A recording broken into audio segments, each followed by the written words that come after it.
Have you ever noticed how the date for Ramadan always seems to, well, be different? One year it's in one season, the next it's somewhere else. So in this explainer, we're going to dig into why that happens, what this holy month is really all about for billions of people, and we'll take a look at what to expect for Ramadan in 2026. And we're not talking about a small event here. This is absolutely massive. For literally billions of Muslims all over the world, Ramadan is the holiest month of the entire year. It's so much more than just a date on the calendar. It's this incredibly important time for deep reflection, a kind of spiritual reset, and connecting with the community in a really profound way. So, this gets us to that really interesting question, right? If you're used to the regular calendar, you've probably seen it. Ramadan doesn't have a fixed date like Christmas or New Year's. It just seems to float around. So what's the deal? Why is it always a moving target? What's really fascinating is that even as we get closer to 2026, there isn't one single set-in-stone start date. You've got some astronomical predictions saying it'll begin on February 18th, but then you have others suggesting, nope, it's going to be the 19th, or maybe even the 20th. How can there be that much uncertainty? Well, the answer is actually beautifully simple, and it's not about complex math.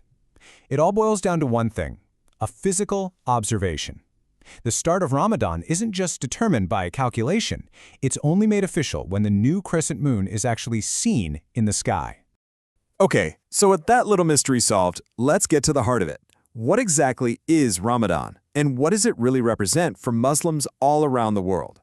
Ramadan is the 9th month of the Islamic calendar, and its importance is just monumental. It commemorates the very moment the Quran, Islam's holy book, was first revealed to the Prophet Muhammad. So you can see why it's such a cornerstone of the faith. It's one of the 5 pillars of Islam. During this month, believers really hone in on a few core practices.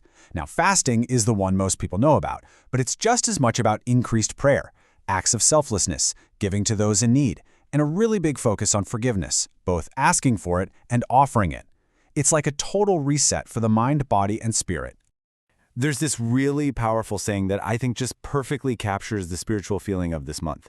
It is said that during Ramadan, the gates of heaven are opened and the gates of hell are closed. And that really gets to the heart of the belief that this is a time of immense blessing and mercy, when divine grace is just more accessible. Okay, let's circle back now to that whole changing date thing and break down the mechanics behind it. It's a really simple but powerful difference in how we count time. So here's the core of it. The Islamic calendar is a lunar calendar, which means it's based on the cycles of the moon, and it adds up to about 354 days. The Gregorian calendar, the one most of the world uses, is a solar calendar, based on the Earth's trip around the sun, which is 365 days. And that little difference has a really big effect. That difference comes out to about 11 days. And since the lunar year is 11 days shorter than the solar year, Ramadan actually moves backward by about 11 days each year on the Gregorian calendar. Now, this constant 11-day shift leads to a pretty fascinating result down the line. Every so often, the shift accumulates so much that Ramadan actually happens twice in the same Gregorian year. So you might want to mark your calendars, because the next time this rare event is set to happen is in 2030. All right, let's zoom in on the daily practice that really defines the month for so many people: the fast. It is a profound test of discipline, and it goes way beyond just not eating or drinking. From sunrise to sunset, the fast is total, and that means no food and no drink. Yep, not even water.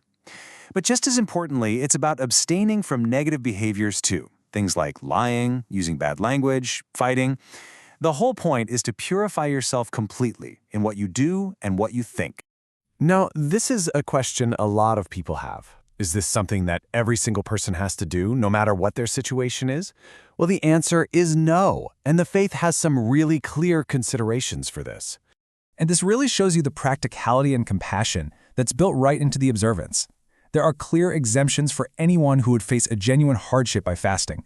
That includes people who are ill, the elderly, kids who haven't hit puberty yet, people who are traveling, and women who are pregnant, breastfeeding, or menstruating.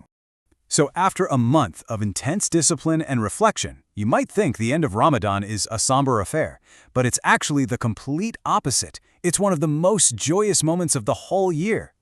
This huge celebration is called al-Fitr, which literally means the festival of breaking the fast. It's a 3-day holiday that marks the successful end of the holy month, and it's just a time of pure communal happiness. Eid is a celebration with a lot going on. It usually kicks off with special morning prayers. After that, it's all about festivals and big get-togethers with family and friends. People dress up in their best clothes, they exchange gifts, and, this is super important, they give to charity to make sure the entire community can share in all the happiness. You know, when it comes down to it, it really doesn't matter what your personal faith is. Ramadan offers this powerful example of community, self-discipline, and empathy. And it kind of leaves us with a compelling question. What can a month that's dedicated to stepping back from our regular routines, a month focused on reflection and discipline, teach all of us?